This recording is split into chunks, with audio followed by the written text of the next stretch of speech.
University is confirming 80 arrests and access to the campus has been restored. Good evening on this Friday. I'm Christina Rendon. And I'm Greg Lee. It was a dramatic day on the Santa Cruz campus. The university claiming it had no other choice but to dismantle the protest that had been disrupting daily operations and became a public safety hazard. KTVU's Mark Sayer is live in Santa Cruz tonight with the latest developments. Mark. Well, Christina and Greg, a surprising development here around 2:30 this afternoon when all of the law enforcement that had been here since about 1 o'clock in the morning with no announcement and no fanfare simply departed. And so the protesters then moved back across the street. That is the main entrance to campus that you're looking at right there.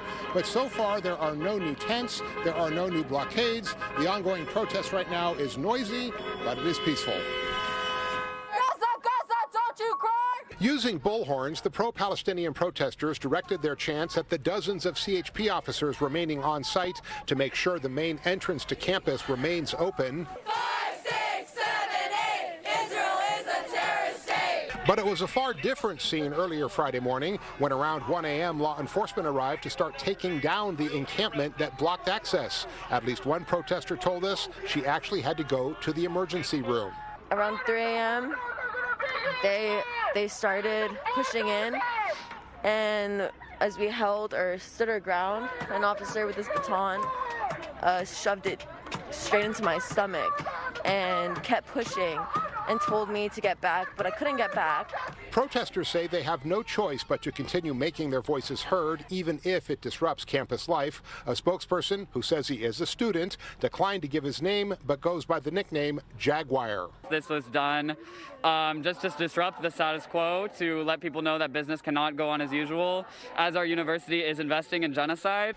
The university released a statement saying, in part, it is imperative that we restore full access to our campus and end other unlawful, unsafe actions as demonstrators continued to disrupt campus operations and threaten safety, even delaying access of emergency vehicles. It was impossible to do so without law enforcement intervention. But a member of the campus faculty senate says he completely disagrees with the actions of university administration. I think it's shameful what the campus leadership has done. You know, destroying the encampment of the students, calling more than 150 police. Now, at this point, we do not know the status of the 80 people that were arrested here, nor how many of them were students, nor what the charges against them are.